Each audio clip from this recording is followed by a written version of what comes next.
ಈಗ ಬೆಂಗಳೂರಿನ ಇತರೆ ಸುದ್ದಿಗಳನ್ನ ಫಟಾಫಟ್ ಅಂತ ನೋಡೋಣ ಜಸ್ಟ್ 5 ನಲ್ಲಿ. ತುರ್ತು ಸೇವೆ 112ಗೆ ಮಕ್ಕಳು ಕರೆ ಮಾಡಿ ದೂರು ಹೇಳ್ತಿದ್ದಾರೆ. ಪೊಲೀಸರಿಗೆ ಕರೆ ಮಾಡಿದ್ದ ಲಗ್ಗೇರಿಯ ಬಾಲಕಿ ಅಮ್ಮ ನನಗೆ ಸುಮ್ಮನೆ ಹೊಡೆಯುತ್ತಾರೆ ಅಂತ ದೂರು ಹೇಳಿದ್ದಾಳೆ. ಆದ್ರೆ ಈ ಬಗ್ಗೆ ಮಾಹಿತಿ ಕೇಳಿದ ಪೊಲೀಸರಿಗೆ ಬಾಲಕಿ ತಾಯಿ ಏಕವಚನದಲ್ಲಿ ಬೈದಿದ್ದಾಳೆ. ನಿಮ್ಮ ಮಗಳಿಗೆ ಕಂಪ್ಲೇಂಟ್ ಮಾಡಕ್ಕೆ ಅಧಿಕಾರ ಕೊಟ್ಟಿದ್ದೀರಲ್ಲ, ಆಯ್ತು ಹೇಳಿ ಏನ್ ಅಧಿಕಾರ ಕೊಟ್ಟಿದ್ದಲ್ಲ. ನನ್ನ ಮಗಳು ಅಲ್ಲಿ ನಾವು ಪರ್ಸನಲ್ ಏನೋ ಮಾತಾಡ್ತಾ ಇರ್ಬೇಕಾರೆ ಮೇಲ್ಗಡೆ ಅಪೋಲೋ ಫಾರ್ಮಸಿ ಅಂತ ಏನೋ ರೇಗಿಸ್ತಾ ಇದ್ಲು, ಹಿಡ್ಕೊಂಡು ಹೊಡೆದೆ. ನನ್ ಮಗಳಿಗೆ ಹೊಡೆಯಕ್ಕೆ ನನ್ನ ಹಕ್ಕಿಲ್ವಾ? ನೀವ್ಯಾರು ಹೇಳೋರು?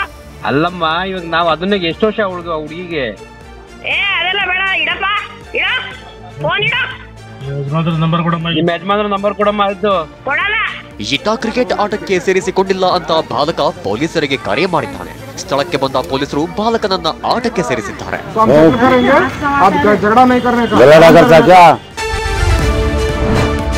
ಸರ್ಜಾಪುರ ಹೆಬ್ಬಾಳ ನಡುವೆ ಮೆಟ್ರೋ ಮಾರ್ಗ ನಿರ್ಮಾಣಕ್ಕೆ ಡಿಎಂಆರ್ಸಿಎಲ್ ಡಿಪಿಆರ್ ಸಿದ್ಧಪಡಿಸಿದ್ದು ರಾಜ್ಯ ಸರ್ಕಾರಕ್ಕೆ ಸಲ್ಲಿಸಿದೆ. 37 ಕಿಲೋಮೀಟರ್ ಉದ್ದದ ಮೆಟ್ರೋ ಮಾರ್ಗ ನಿರ್ಮಾಣಕ್ಕೆ 16,543 ಕೋಟಿ ವೆಚ್ಚವಾಗಲಿದೆ. ಈ ಬಾರಿಯ ಬಜೆಟ್ನಲ್ಲಿ ಯೋಜನೆ ಘೋಷಣೆ ಆಗುವ ಸಾಧ್ಯತೆ ಇದೆ. ವೋಲ್ವೋ ಬಸ್ಗೆ ಪರ್ಯಾಯವಾಗಿ ಎಲೆಕ್ಟ್ರಿಕ್ ಎಸಿ ಬಸ್ಗಳನ್ನು ರಸ್ತೆಗಿಳಿಸಲು ಬಿಎಂಟಿಸಿ ತಯಾರಿ ನಡೆಸಿದೆ. 150 ಕೋಟಿ ವೆಚ್ಚದಲ್ಲಿ 320 ಎಲೆಕ್ಟ್ರಿಕ್ ಎಸಿ ಬಸ್ ಖರೀದಿಗೆ ಬಿಎಂಟಿಸಿ ಮುಂದಾಗಿದೆ. ಸದ್ಯ ಸಂಚರಿಸುತ್ತಿರುವ ವೋಲ್ವೋ ಬಸ್ಗಳಿಂದ ಸಂಸ್ಥೆಗೆ ಲಾಭದ ಬದಲು ನಷ್ಟವಾಗ್ತಿದೆಯಂತೆ.